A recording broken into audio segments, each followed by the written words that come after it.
When you unwrap the Perfect Marksman for the first time, it'll come with what you see here.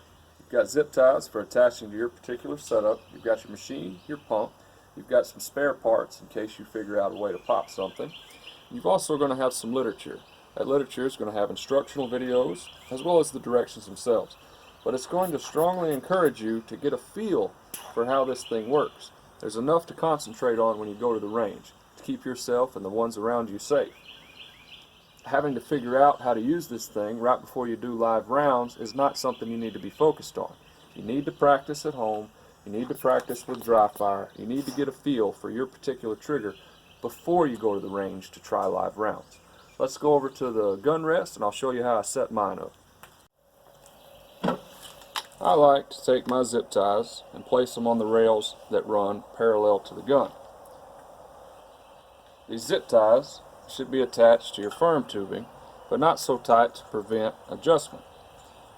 You want to be able to possibly take this thing off and use it somewhere else. Like I say, the tubing goes back together.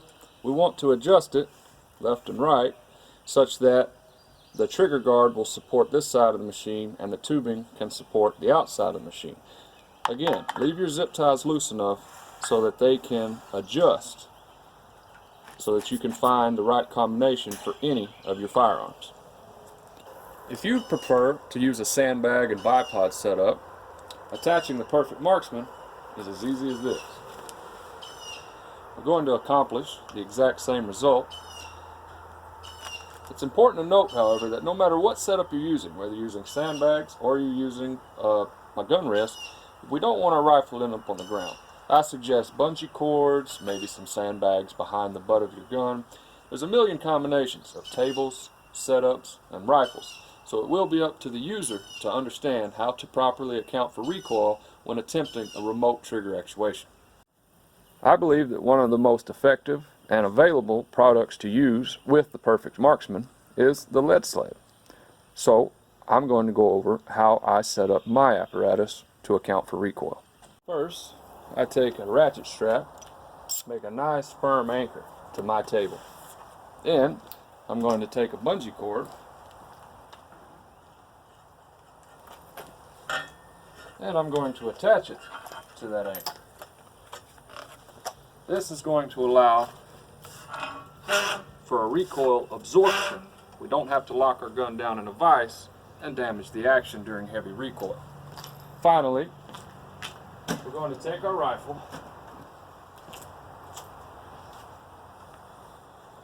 get it set up, and I like to take a small and short bungee cord and go around. This is going to prevent the rifle from going up. You may have to go and get it just a fuzz tighter. This setup here is going to allow me to completely shield myself from recoil while I'm using this product.